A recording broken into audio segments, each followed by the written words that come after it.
this. Okay, thank you. Yeah, good plan. Okay, here is example 10. A pilot is going to make an 840-mile round trip. So if it's a round trip, it means you're going from one place to another and then back. So in this example, we're in Cleveland, that's our start. Whoops.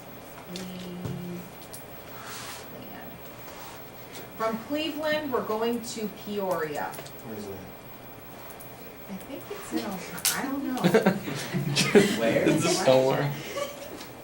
Cleveland to Peoria, and then Peoria, back home to Cleveland. Let's pretend. Sure.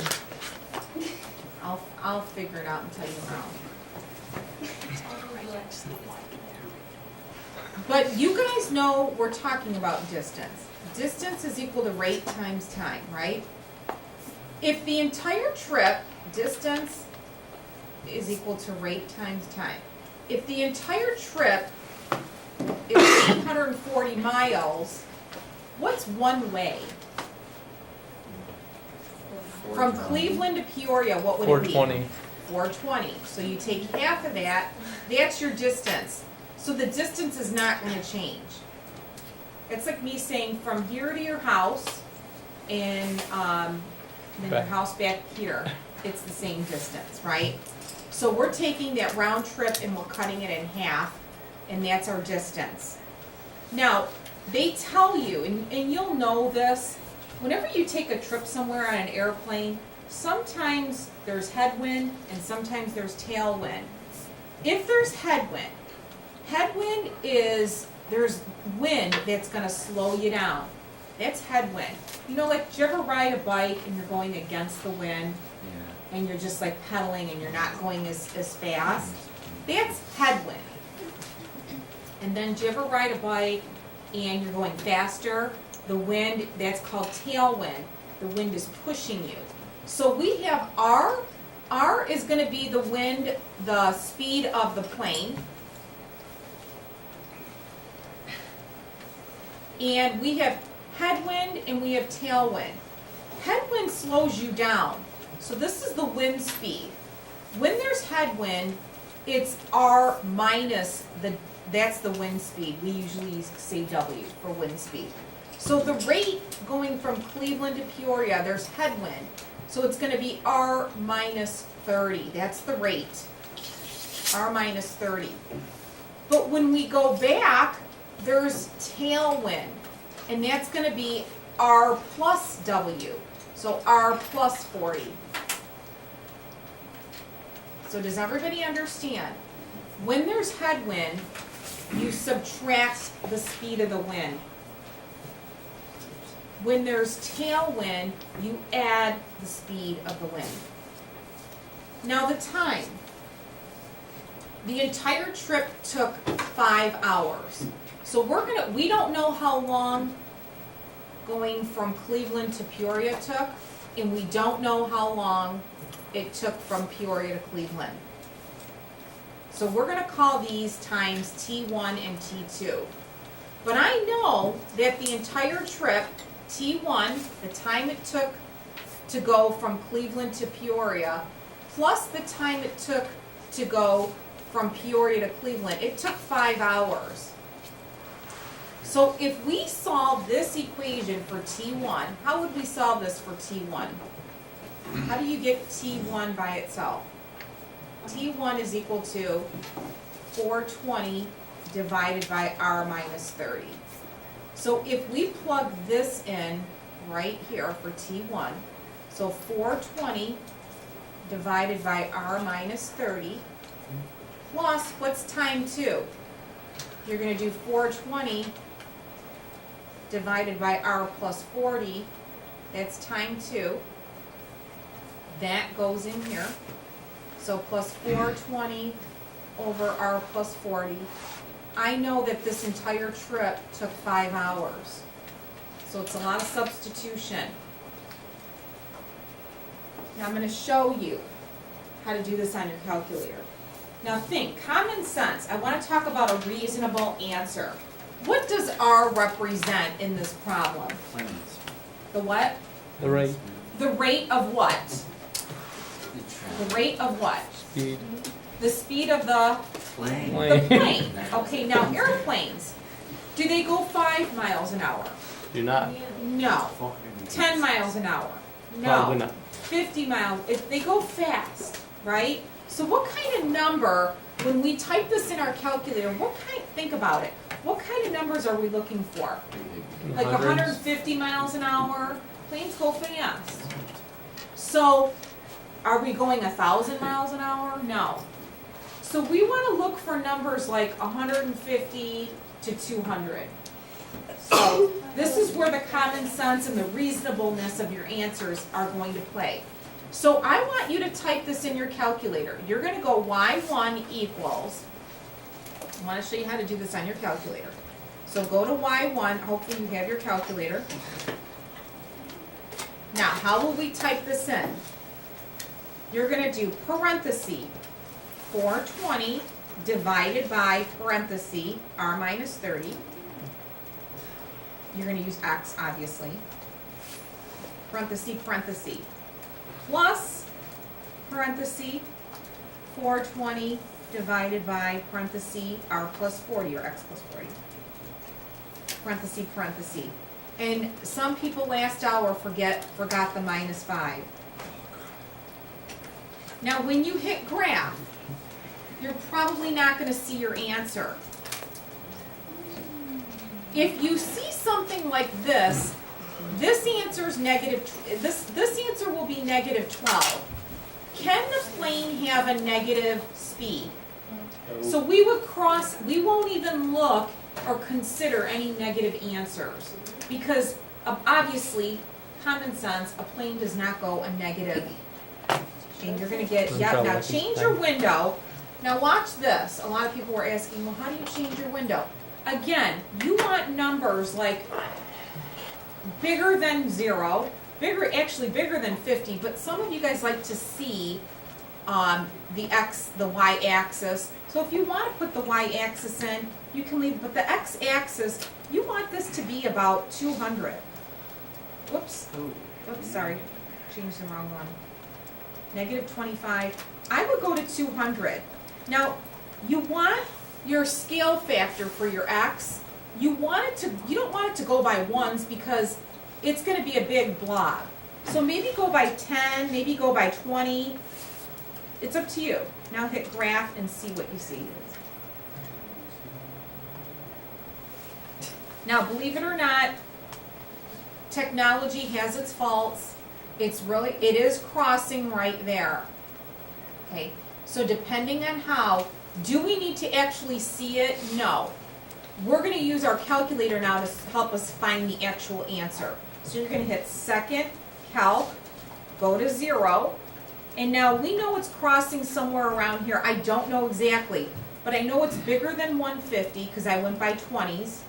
So I'm going to type in 150 for my left bound, and I'm going to type in 180 for my right bound, and hit, I'm not going to guess, and there's your answer.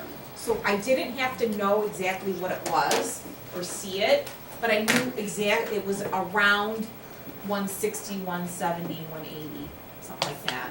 So there's your answer. So what is R? R is the speed of the plane, which is, it ends up being 170. We throw out that negative answer. There was another answer, negative 12, but we throw it out because you can't have a negative answer. So your graph looked, it went like that. It was hard to see, but that answer is 170. So that is the speed of the R value, the speed of the plane. Next one. A motorcyclist is traveling, another distance is equal to rate times time problem. A motorcyclist is traveling 45 miles an hour, and then his motorcycle breaks down.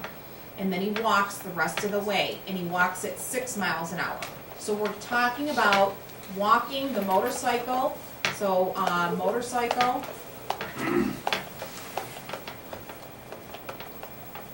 versus walking. So, and I know right away I go into distance is equal to rate times time. So this is what I do. So I start that process. Motorcycle walking. Now I'm going to pick apart what I know. I know that his motorcycle speed is 45 miles an hour, so that would go right here. So 45 miles an hour, and walking is 6 miles an hour. Okay, so it says the distance from home to where he's going is 25 miles. So I'm going to know now from where he started, he broke down, and then he walked the rest of the way, that these two distances add up to be 25. So I'm going to write D1 and D2 here. And I know that D1 plus D2 is equal to 25 miles. So now, it says that the entire trip took 2 hours. So how long was he on his motorcycle before it broke down? We don't know. So we call that T. But if the entire trip took 2 hours, we're going to call this T minus 2. We are uncertain how long he was on his motorcycle before it broke down. Did you just say T minus 2 and then you put 2 minus T? 2 minus T, sorry. My brain and my mouth did not match. T and 2 minus T. It's the time, the total time minus whatever this time is. So now, what do I want to do with these two, D1 and D2? I'm going to substitute this in here for D1. So I'm going to put 45T here. Plus, I'm going to put this in here. And I'm going to put 6 times 2 minus T. And set this equal to 25.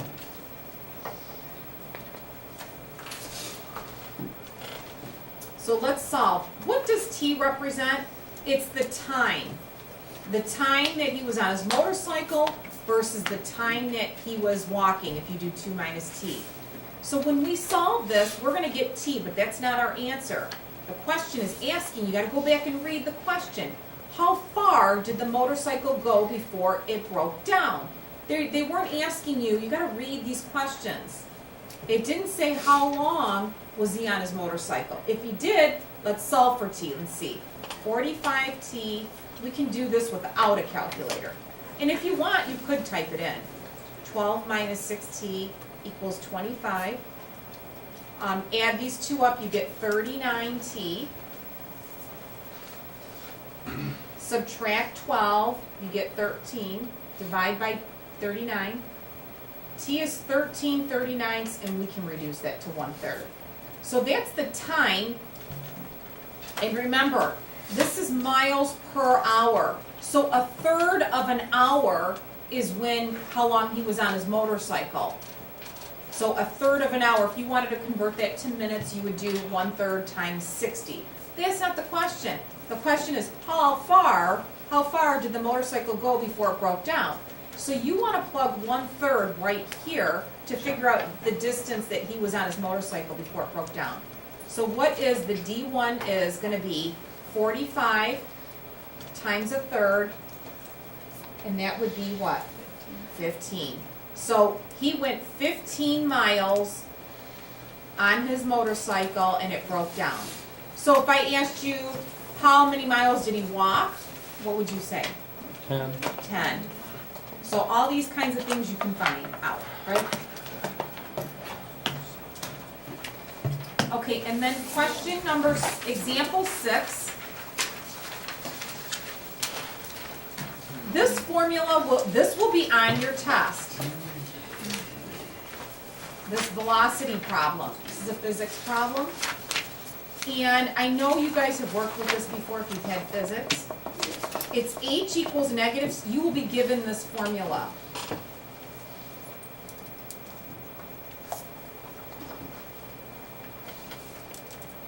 You need to know what T represents time. T is how long. How long will it take for an object to these H's are heights. HO, that's your height of the object, the initial height. Where is this object off the ground when you throw it up in the air or drop it? or throw it, blast it down. So this HO, that's your height of the object,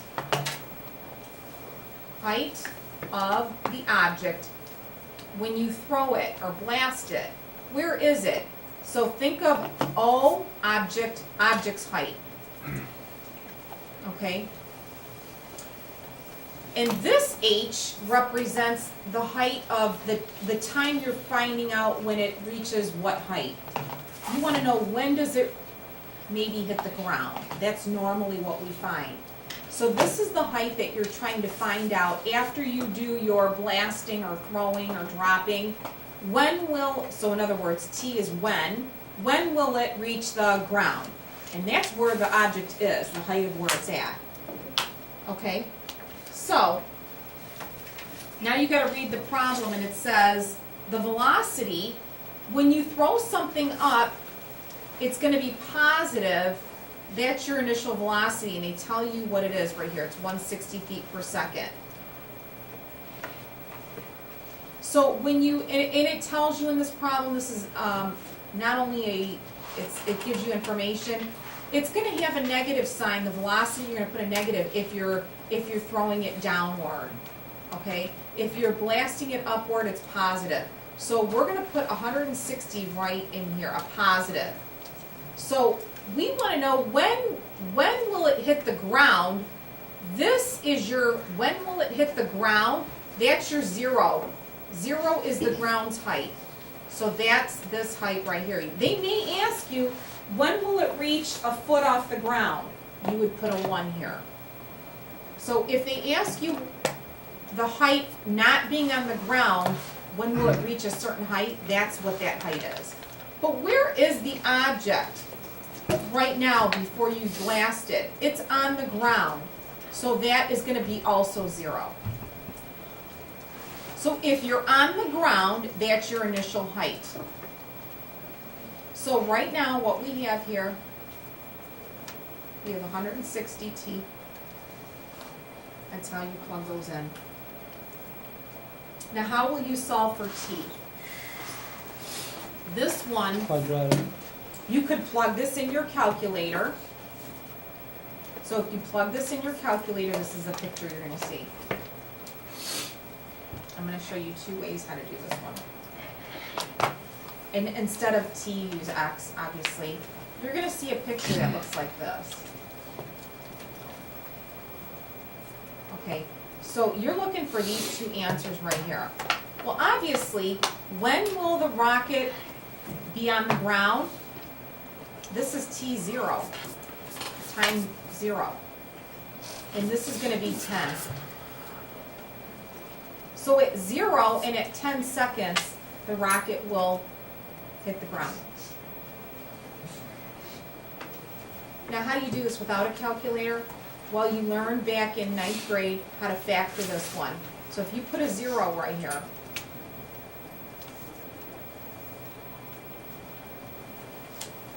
I would factor out a -16. You're left with T minus 10. Set this equal to 0. Oops, forgot my T. And you're going to say T is equal to 0 and T is equal to 10. You set each of these equal to 0, so you can do it by hand also. So at 0 seconds and at 10 seconds, your rocket will hit the ground, will be on the ground. That one is obvious. It's on the ground already. And that's after you blast it. That's the time that you're really looking for, this 10 seconds. So the answer is 10 seconds.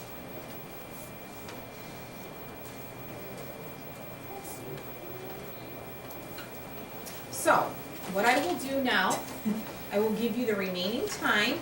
You are going to do the homework on the back. The first 8 problems, they only want you to set them up. 1 through 8, set up only, you don't have to solve. The rest you have to solve. Okay? I will put the answers up here so you can see them. Excuse me. And I will answer any questions. You can stop recording. Thank you.